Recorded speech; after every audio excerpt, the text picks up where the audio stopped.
Welcome, mortals, to... sorry, guys. Sorry about Jeremy. You'll never get rid of me that easy! Jesus, because you, Yeah. This is the last time! Thanks, man. Alright. Hey, guys. Today I'm going to be reviewing Overlord, one of my all-time favorite animes. It's got great action, great storytelling, great character development, and some of the best art I've seen in a long time, barring DBZ and, of course, SAO, which has it's a very similar anime. If you haven't seen Overlord or SAO, I recommend checking out both of them. I will also tell you this spoiler warning, because I'm going to be talking about everything from Season 1 to Season 3 of Overlord, and so if you haven't seen it, go watch it. Okay, so first thing I'm going to cover is the first 3 pros of course. The first pro is action. This series has really good action.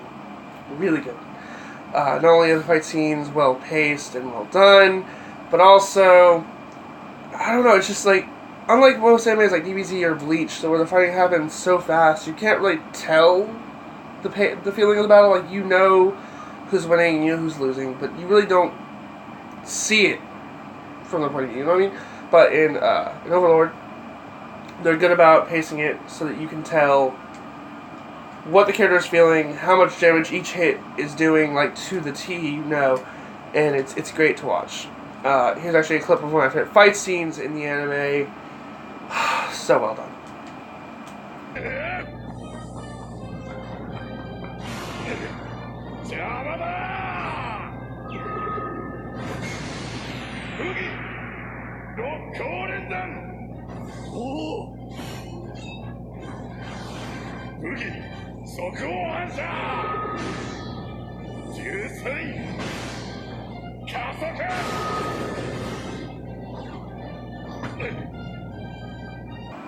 Another good thing about the anime is the comedy, which is a different variety of comedy. It's not quite... It's kind of combining the darker and weirder comedies with, you know, like, intellectual comedy, things you have to think about to find funny. One of the best examples is Ainz. He's the last character before the game shuts down, so he gets trapped in there. That's what the anime is about. So he goes to the throne room and he's messing with one of the NPCs, the one his friend created, and he designs her to fall in love with the first person she sees, and he also adds a little crush thing for himself. So the game shuts down and basically becomes real, and when that happens, she sees him first, so she falls in love with him, and that leads to a whole other set of weird and funny scenarios where she basically is just trying her hardest to get him to fornicate and love her, which he does not. First he sees her as his friend's daughter, which causes a whole set of issues, and then also the respect thing, and lastly, she's only feeling that way about him because of his actions, so he sees it as wrong to take advantage of that.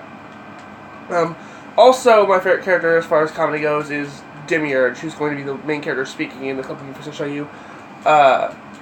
He's funny not because he's trying or doing things that are particularly humorous. It's just the scenes that he chooses to be funny in. For example, like a clip to show you, he assumed that Ainz is smarter than he is, which led to a very awkward scenario, which I find funny, and he's actually the clip right now.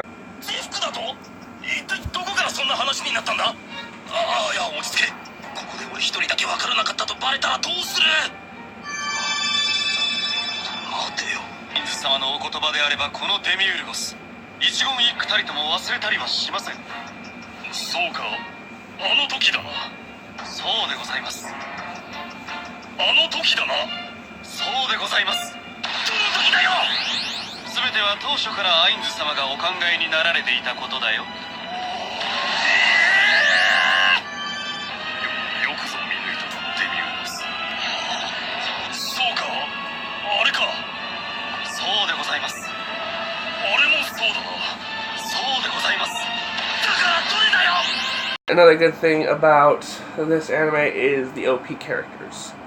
Most animes I can think of have, 2, 3, maybe 4 OP characters. This is an entire cast of OP characters. Like, So you got Ainz, of course, the 12 Floor Guardians, the Pleiades, which is about, there's about 6 of them. So yeah, it builds up really fast.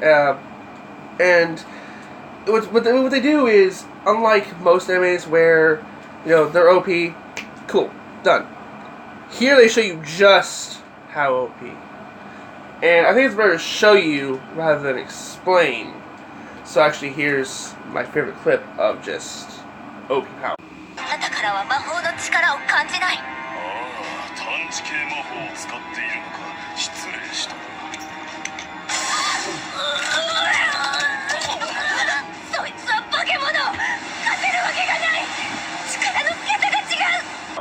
You see, like, he's so strong that not only does she vomit, but she instantly realizes there's no chance. They might as well leave. They're dead already. And that's perfect. That's what a true OP villain or OP hero is supposed to do. He's supposed to look at them and realize there is no chance. Not, oh, I'm gonna power through this. Oh, I'm not gonna give up without, trying. It's just death.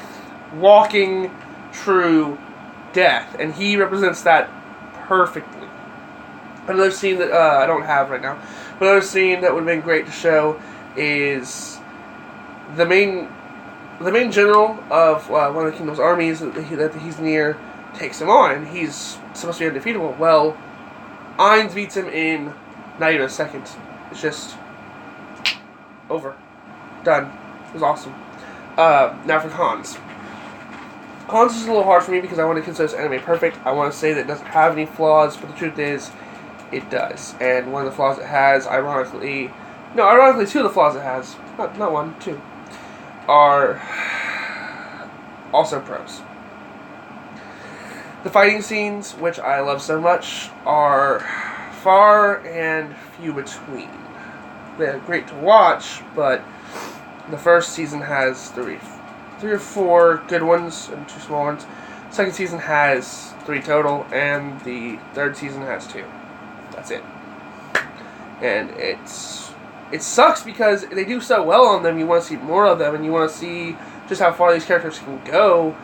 But not only are they so far and few in between that you really don't get to see that, there's also, and I'm not saying they can't do a lot with an OP character, because they can, but it's kind of boring to see the same person win over and over and over. I like seeing the new ways they win. I like that they don't just use the same style of fighting each time. But I wish they would throw in a character who was also dropped in the game, or an NPC who was also from before this, so that Ainz will have a challenge. Someone who can actually hurt him. Whereas all the characters so far have been 1-shots. 2 shots at best.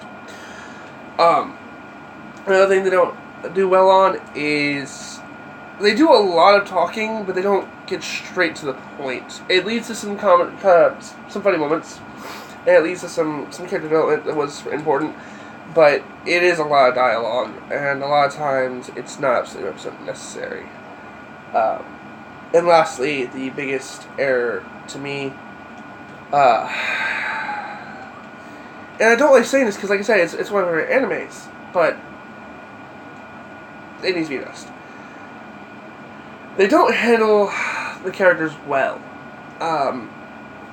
Season 1 focuses a lot on Ainz, which is fine. He's supposed to be the main character. And Albedo, and a couple other characters.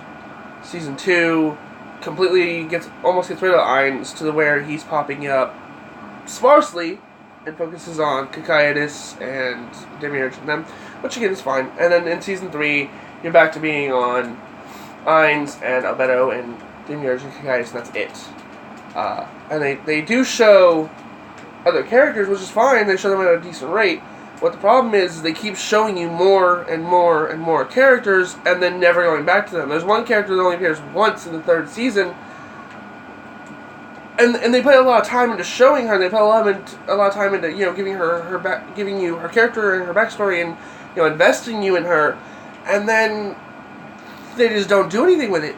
And I'm not saying that they're not going to, because maybe in a later season they might, but they've introduced 4 or 5 characters they've done this with, and I feel like they need to start either easing those characters in, or they need to stop bringing more characters in and doing nothing with them. it's a little embarrassing, honestly, because like I said, this anime is so well put together. This is just a huge flaw to me. Well, that's it. Let me know in the comments how much you liked this video, or if you didn't. Suggestions so I can make it better. Any suggestions on the next video I should review, or games I should play, that'd be nice. I'm also going to have Jeremy comes back throughout the series. Let me know how you want that to go. I told you couldn't get rid of me! Shut up, Jeremy! Or I'll put you back in the closet. No, please! Yeah, let Tiffany beat you around. Alright, that's it for today, guys. See you next time.